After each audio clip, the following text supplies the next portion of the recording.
It is time to rate your mock drafts. All right.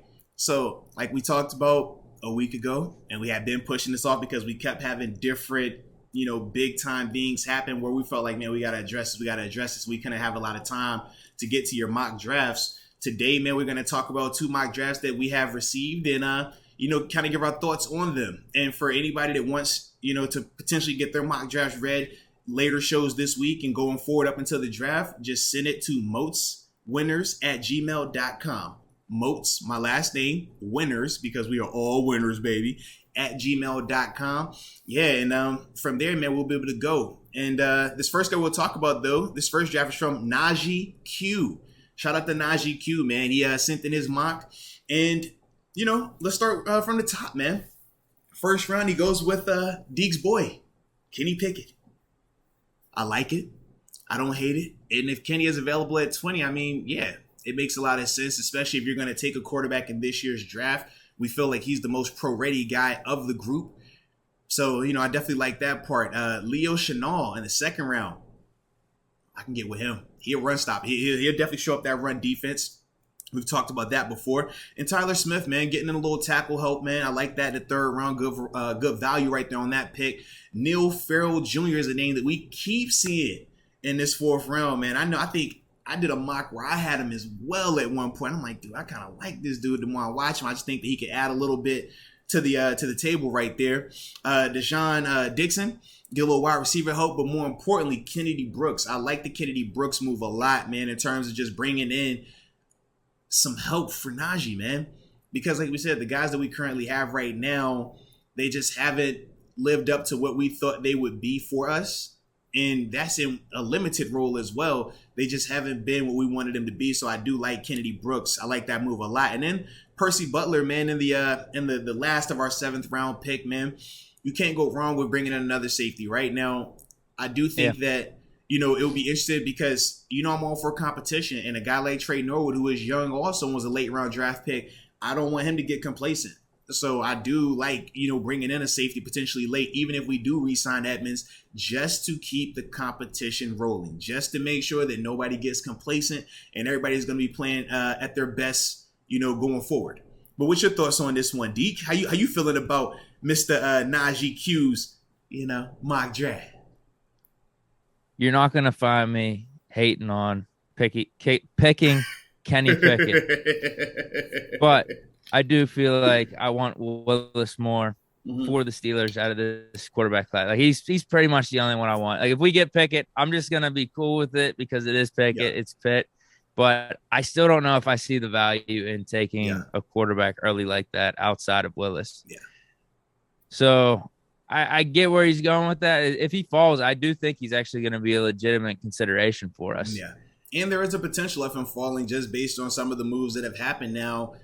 Yeah. With the quarterbacks, man. Some of these trades that have happened, because I know initially he was linked to Denver for a while. That's off the table now. Then I saw him linked to Washington. That's off the table now. So you're asking yourself, man, well, where is he going to potentially end up? We know Carolina is still trying to be a major player in the Deshaun Watson situation. And the Saints are as well. Those are 2 teams that need quarterbacks. Those are 2 teams that, if they landed Deshaun Watson, that once again changes the dynamic. And now you're asking yourself, if you are one of the teams that, if you're Carolina and you did not get Watson, you're asking yourself, do you believe you want Malik or do you want, Kenny? And depending on what decision they make there could largely impact which quarterback falls to us. And the same could be said about the Saints. So with that, man, it is, a possibility that he does drop like that. Hits on linebacker in the second round. Yeah. I like that. Tackle, obviously. I think we get good value in the 4th round with the defensive lineman and Neil Farrell. Yeah. Wide receiver, halfback, some nice depth pieces, and then safety. So I pretty much like his draft. Yeah. Like I said, I'm not going to rip on us taking Kenny Pickett. I just don't know if the value's there. I can feel you in that, man. But no, I like it, though. Like I said, I'm with you on that. I think it's a good mock right there, man. It's a good blend. Like, taking a late round receiver. Good with that because maybe we'll sign someone else in free agency. But we already got our top 2 guys in Deontay and Claypool. Halfback, maybe in competition for that second running back spot. Nice little depth at safety. But Now, I then know we what I was got to going to do it ask in the you. I third was going to round. ask you, how did you feel Good. about Leo, though? How you feel about Leo Chenal being the linebacker that we took versus, getting a more speedier guy and more Right. coverage, I would coverage prefer savvy that. guy. I would prefer that. Yeah, because that's kind But of how maybe I it feel depends about it as on well, man.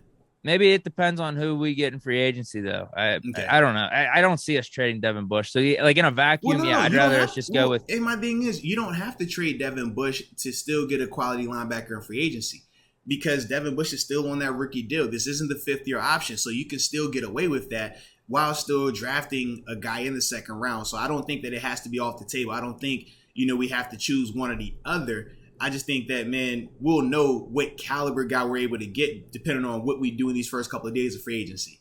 yeah. So I don't know who was Yeah. available for him in the second round Right. too.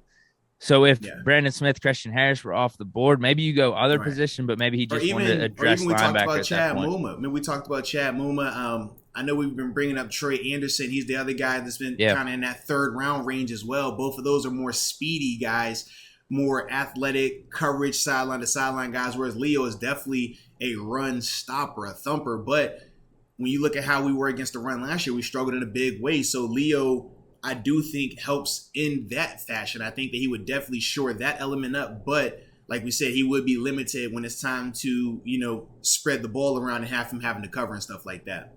Yeah, which is a bummer. Yeah, But overall, absolutely, man.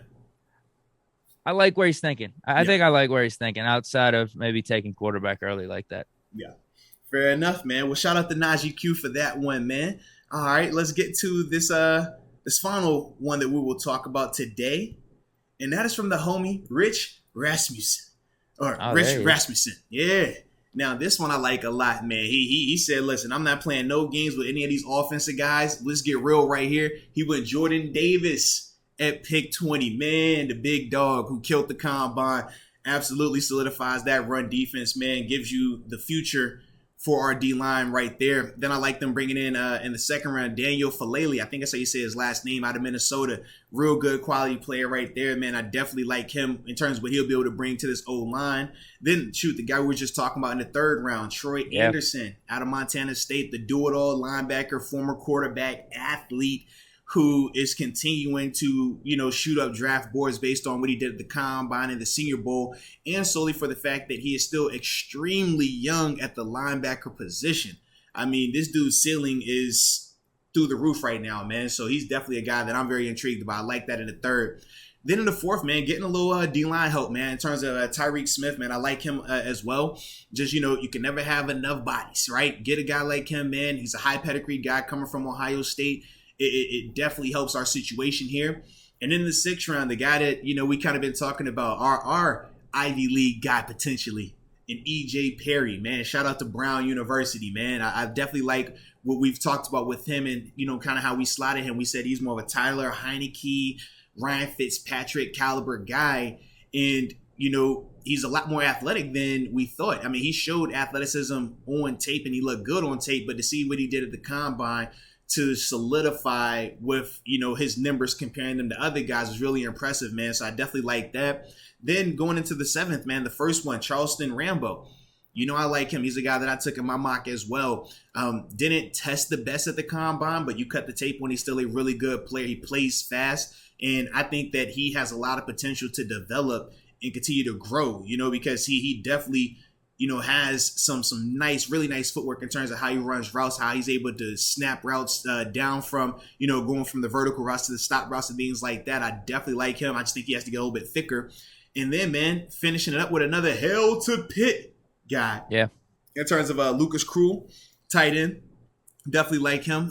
For me personally, I kind of like the guy from UVA, was it Jelani Woods, just because he's a little bit more athletic. But as a whole, man, Lucas is definitely, a guy that I'm like, shoot, why not? If you got a chance to bring in a Pitt Panther, man, tell the dude come next door, man. Well, come on, baby, come on with it.